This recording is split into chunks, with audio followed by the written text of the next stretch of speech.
n'abashuje njye nitwa Niyonkuru Fabrice niga mu mwaka wa 4 ku kigo cya St Matthews Primary School. Nahimbye umuvugo wanjye ngendeye ku nsanganyamatsiko igira ati turengere umwana twubaka ejo heza. Uko natangiye ngaragaza ukuntu abana bahohoterwa bakabaha imirimo ivunanye bigira ibyaha.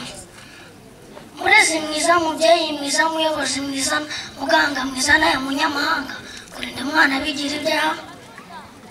Murinde tigana nahohoterwe murebere ngo avunishwe umisha amaso cyangwa atoteze ibyiyumvo waba uteje umurindi icyo cyago kurinda umwana bigira ibyaha.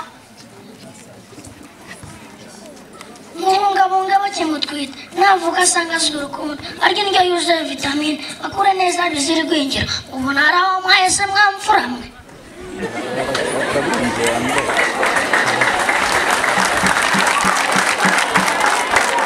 Yita amaziriziri mwenzi umwite tugana ishuri umwite munezero umwite nkunzi u Rwanda wanamwita Fabrice urinda kwitwa bapfa kurera cyangwa bapfa guheka.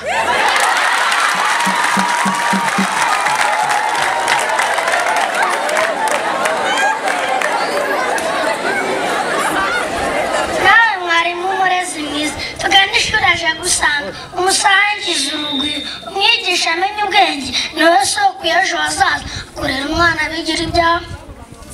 Niyamye uvunisha umwana ukamuraza amajoro araba amafu ukamugumbisha amatafari ukamujyana iyo mu kinono ukamukoresha agatuna mbwene wowe utagira ubwenge. Bayobozi ndeba muri hano ndavuga cyane ba Strive mumfashe twiyama abantu basiga abana iyo mu bipangu ngo barera abandi mu bikari bakavutsa abana kugana ishuri kurinda umwana bigira ibyaha. Njye Fabrice nagize imana ngira ababyeyi ngira abarezi ngira ishuri nka St Matthews ikirenzeho ngira u Rwanda ngira Paul Kagame ngira Jeannette none ndadidibiza indimi zose kurinda umwana bigira ibyaha.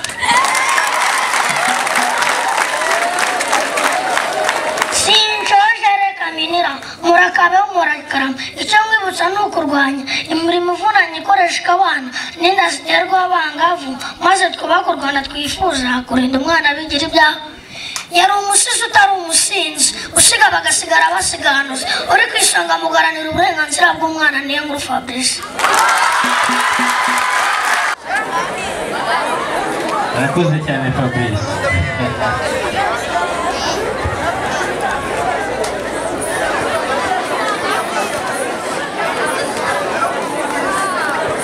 Je, vite là. Não.